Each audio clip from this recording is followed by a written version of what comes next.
Corinne Bouchoux, bonjour. Comment avez-vous réussi à convaincre les socialistes de votre présence sur la liste pour les sénatoriales dans le Maine-et-Loire ?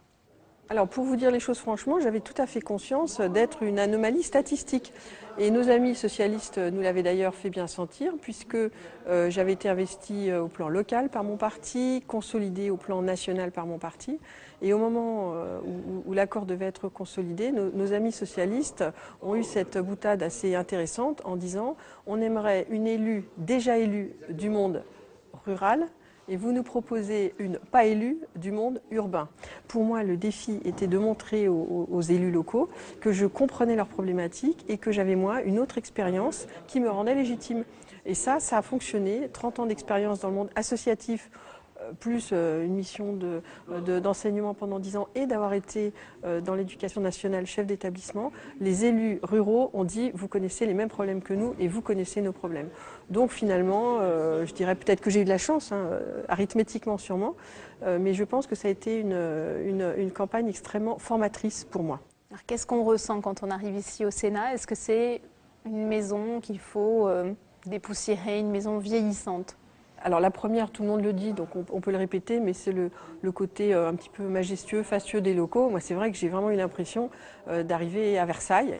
La deuxième chose qui est extrêmement intimidante, mais ça, ici, on n'y pense pas, c'est d'être extrêmement minoritaire. C'est-à-dire que moi, je suis une femme et je n'avais, je crois, jamais été dans une atmosphère aussi peu mixte. Et donc, je crois, on me l'a dit, qu'on est 22% de femmes. Et ça fait un choc, notamment dans certaines commissions. Et moi, je me souviens de la commission des lois où parfois nous étions 5 femmes sur 50 présents. Troisième point qui était pour moi très intimidant, je le dis en toute humilité, c'est que je me suis retrouvée instantanément en face de personnes que moi j'avais vues toute ma vie à la télévision, au journal télévisé de 20h ou pour des émissions politiques de grande envergure. Et donc être capable en peu de temps, en étant à la fois modeste mais résolu, parce qu'on est aussi légitime que capable de les contredire sur des textes de loi assez, je dirais, structurants de la vie politique, dans un premier temps, j'avoue que ça m'a intimidée. Moi, je suis venue ici, à la différence d'un certain nombre de collègues, ici, beaucoup ont envie d'attacher leur nom à une loi, ou une loi à leur nom, si possible, une grande loi populaire.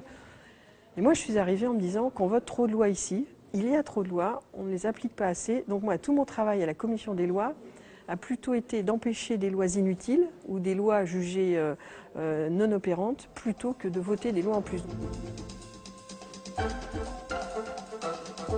On a beaucoup parlé de votre engagement en politique, mais avant cela, il y avait votre engagement associatif, notamment en faveur des droits pour les homosexuels. Est-ce que c'est des dossiers sur lesquels vous souhaitez avancer ici au Sénat? On sait que le projet de loi pour le mariage pour tous va bientôt arriver au Parlement. Alors, je suis une militante des droits, de tous les droits. C'est vrai que ces 10 dernières années, j'étais adhérente d'une association à Angers, où je vis, donc qui s'appelle Quasar. Alors c'est vrai qu'ici, je suis évidemment très intéressée par ce dossier, mais je dirais pas à titre personnel. Je dirais que c'est une question d'égalité. Donc moi, je ne parle pas du mariage homosexuel. Je pense que les mots sont importants. Je parle du droit. Mariage pour tous ? Non, mais je parle du droit pour tous de pouvoir se marier ou de pouvoir choisir de ne pas se marier. Ce qui, à titre personnel, me surprend plus, c'est la méconnaissance qu'ont certains de nos amis socialistes de toutes les questions qui ont trait aux droits des homosexuels. Mais, je dirais encore plus ça va être le sujet d'avenir, la question des personnes qui sont trans. Donc ça, la question des trans est un vrai sujet.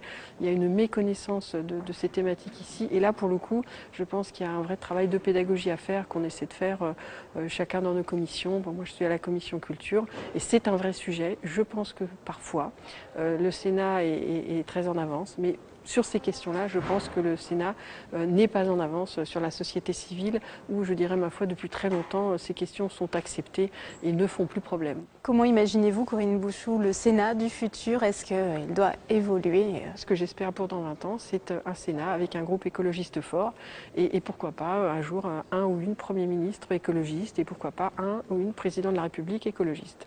Voilà, c'est ça que j'aimerais dans 20 ans. Et même avant, si on peut.